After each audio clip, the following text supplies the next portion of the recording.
বাড়িতে সারাক্ষণ চুড়িদার, কখনো আবার পুরুষ মানুষের মতো জিন্স প্যান্ট পরে ঘুরে বেড়ায়। তুমি কিছু বোঝো না? কি আর বলবো বোন, আজকালকার মেয়ে অমন একটু আধটু হয়। আসলে আমি যখন মেয়ের মতো দেখি,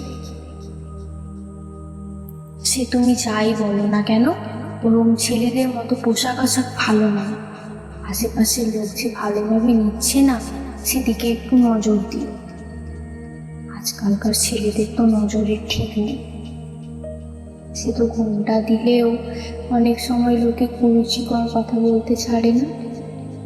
যারা বলার তাদের সামনে তুমি যেভাবেই যাও, খারাপ বলাটা ওদের লজ্জায় আছে। যা ভালো বোঝো, তবে অত প্রশ্রয় ভালো না। আমার বৌমা হলে তো কবেই বুঝিয়ে দিতাম।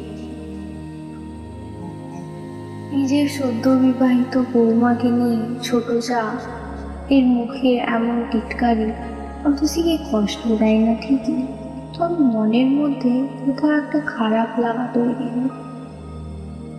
তারপর বছর 4 বাদে, কাকিমণি চলে এসো, মা আর তোমাকে খাবার দিয়ে দে, তোমাদের হয়ে গেলে আমি খাবো।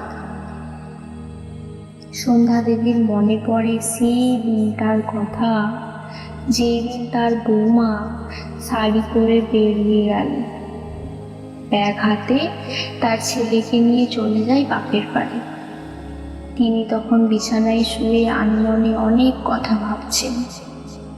এমন সময় হতশিবির বৌমা সুরলা এসে তার পাশে বসে। কাকিমণি, অত চিন্তা করো না, আজ থেকে তোমাকে মিলিয়ে আমার 3টে মা।